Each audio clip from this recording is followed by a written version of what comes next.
முகத்துல என்ன இப்படி ஒரு பொலிவுன்னு பார்க்குறீங்களா? இன்னைக்கு டே ரொம்பவே ஹேப்பியா போச்சு. அதுக்கு முன்னாடி நம்ம இது என்ன பிளாண்டின்னு கெஸ் பண்ணுங்கன்னு சொல்லியிருந்தோம். ஸோ நம்ம யூடியூப்ல கரெக்ட்டா கெஸ் பண்ணி ஃபர்ஸ்ட் கமெண்ட் பண்ற 2 பேருக்கு இந்த பிளாண்டி கிவ் அவேவா வந்துரும். இன்ஸ்டாகிராம்ல ஆல்ரெடி 2 பேர் சூஸ் பண்ணியாச்சு. அவங்களுக்கு பிளாண்டீஸ் பார்சலும் அனுப்பிச்சு வச்சாச்சு.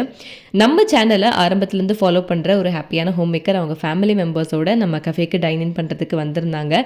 நம்ம பெங்களூர் லொகேஷன்ல இப்படி ஒரு கஃபே ஓப்பன் பண்ணியிருக்கோம். அவங்களுக்கு போய் சப்போர்ட் பண்ணணும் அப்படிங்கிறதுக்காகவே லாங் டிஸ்டன்ஸ்லேருந்து வந்திருந்தாங்க. எனக்கு அது ரொம்ப ஹாப்பியாக இருந்தது. ஃபர்ஸ்ட் டைம் பார்க்குற மாதிரி இல்லாமல் ரொம்பவே ஜோவியலாக பேசினாங்க. என்னதான் சோஷியல் மீடியாவில் ஒரு சேனல் ரன் பண்ணுற ஆளாக இருந்தாலும் it takes a lot of effort to come and meet like this. ஒரே ஒரு சின்ன டிசப்பாயின்மெண்ட், நேற்று சென்னையிலேருந்து பெங்களூருக்கு நம்ம சப்ஸ்கிரைபர் ஒருத்தங்க அவங்க ஆஃபீஸ் மீட்டிங்காக ஒன் டே ட்ரிப்பாக இங்கே வந்திருந்தாங்க. அது ஒரு பிளான். இன்னொரு பிளான் உங்கள் கஃபேல வந்து உங்களை மீட் பண்ணலான்னு பிளான் பண்ணாக்கா, பட் க்ளோஸ் ஆகியிருந்தது அப்படின்னு சொல்லியிருந்தாங்க. நம்ம மண்டே க்ளோஸ்டு. அது ஒரு சின்ன டிசப்பாயிண்ட் ஆகிடுச்சு, பார்க்க முடியாமல் போயிடுச்சு அப்படின்ட்டு. நெக்ஸ்ட் டைம் மீட் பண்ணிக்கலாம் அப்படின்ட்டு பேசியிருந்தோம்.